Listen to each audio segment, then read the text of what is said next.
აი ეგ არის საიდან უნდა ვიწყო.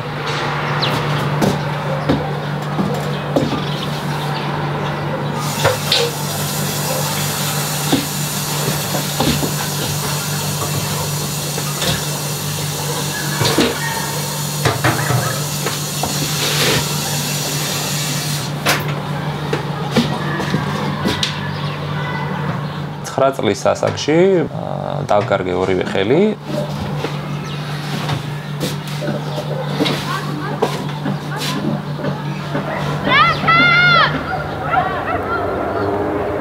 დაქოქილი იყო ტრაქტორი, მიერთებული ჰქონდა ცისტერნა, რაღაცა ნაწილი, რომელიც სწრაფად ტრიალებდა, გადაქონდა წყალი სხვა ავზში და მე და ჩემი და ვთამაშობდით ჯოხით. ეს ჯოხი აი იმ ნაწილთან ჩავარდა და წავიღე ერთი ხელი რომ მომეღო ეს ჯოხი და რადგან სწრაფად ტრიალებდა ჩამიტრია და ერთი ხელი დავკარგე მაშინვე და მეორე ხელი მივახმარე ამოსაღებად, მაგრამ მეორე ხელიც ავტომატურად დავკარგე ადგილზე.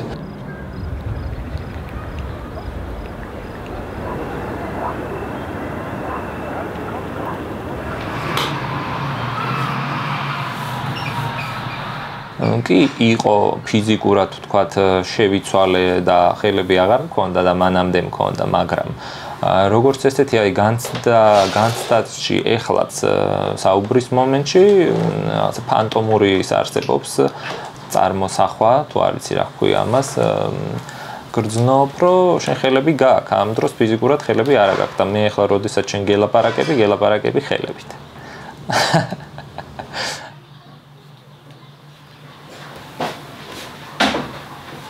მე შევიცვალე საზოგადოებისთვის, ანუ საზოგადოება ჩემდამი გახდა გაუცხოვებული. ჩალაპარაკება, შეცოდება, მოდიან და ფულს მჩუქნიან. ზოგჯერ ისე ჩაუკუჭიათ ჯიბეში ფული, რომ ვერც კი მომისწრია თქმა, რომ არა არ მინდა და გაქცეულა ეს ადამიანი.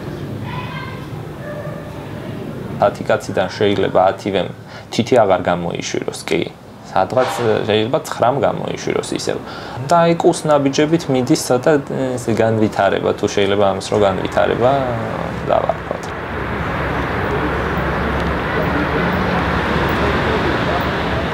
როდესაც ავტობუსში ავდივარ და საზოგადოებრივი ტრანსპორტით მგზავრობდი, იქ ადგილზე იყვნენ ხოლმე კონტროლიორები, რომლებიც ადამიანებს ეხმარებოდნენ, სხვა ადამიანებს, არაშიშიმ პირებს, ვთქვათ, რომ გამოართმევდნენ ბარათს და აფიქსირებდნენ, ხო, მგზავრობის საფასტურს იხდიდნენ.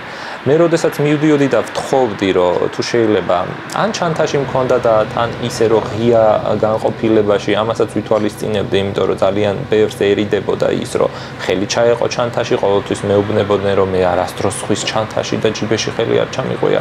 უმრავლეს და უმეტეს შემთხვევაში იყო ის, რომ არა, მე ვერ დაგეხმარები, სხვა დაგეხმაროს. გადიხარ? ამ დროს, როდესაც ვჯდებოდი, კარგი, არა და ნუ რა ვქნა. ეს ხო ჩემი ბრალი ხო არ არის? ნუ გადავახტევინებ თავჯექი.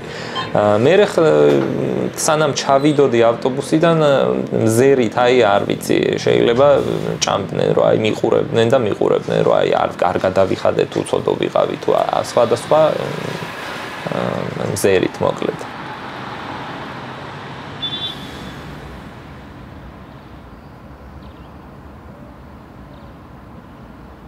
ოჯახის წევრები ძალიან დიდ მსხვერპლს იღებენ, როდესაც საკუთარ ცხოვრებას გადადებენ და როდესაც სახლში შეშმო პირი ყავს, შვილია ეს თუ შეიძლება ვიღაცის თუ სხვა ვინმე იყოს, თლიანად მისი ცხოვრებით ცხოვრობენ, ჩემ შემთხვევაშიც ასე არა თქმა უნდა. ეს ასე არ უნდა ხდებოდეს. ეს ბუნებრივია ჩვენ ქვეყანაში, მაგრამ ეს არ არის ნორმალური.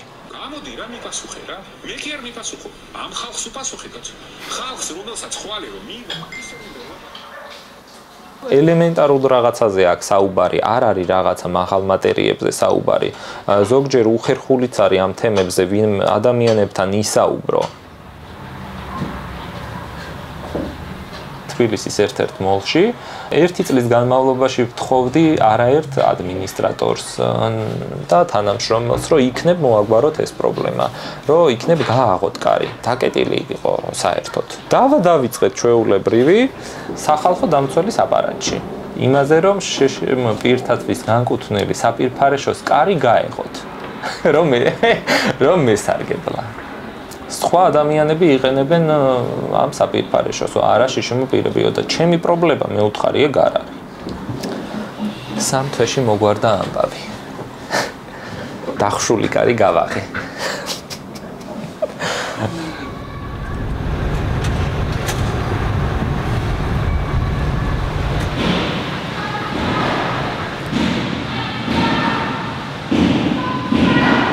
para taekwondo.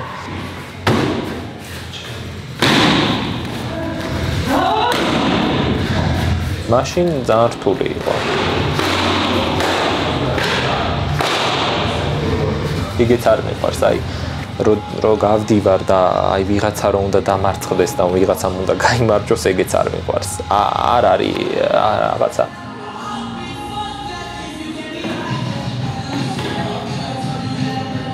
ტატამზე გასვლა შეჯიბრის დროს არის მეტაფორული ალბათ და გამოძახილი ჩემი ცხოვრებისა. აი დღემდე სადამდეც მოვედი. აი ეს ჩემი ცხოვრების გზა.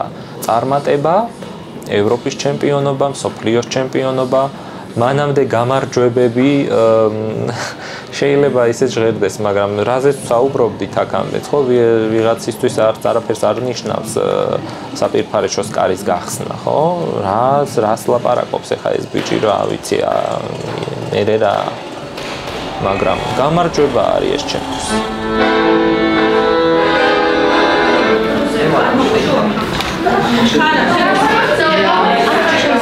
შობელი არა.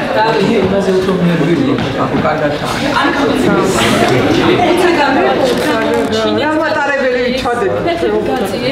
სანამ ეს ყველაფერი იქნებოდა, მუზეუმი დაიწყო მანამდე. უკვე 6 წელია ვმუშაობ ნიკოლოზ ბარათაშვილის სახლ-მუზეუმში. ბარათაშვილი ბუნებით იყო რადიკალურად ცხლანაირი, ანუ საზოგადოებაში ცხლანაირი და შინაგანად იყო, რასაც ვიგებთ მისი პოეზიისგან, რადიკალურად განსხვავებული ადამიანი, ხო? უფრო სევდიანი, როგორი ლექსებიც აქვს, როგორი შინაარსის ლექსებიც აქვს, მაგრამ ამავდროულად მებრძოლი. თავისუფლებისკენ სწრაფოა. ეს არ დასრულდება, სანამ ცოცხალი ვარ.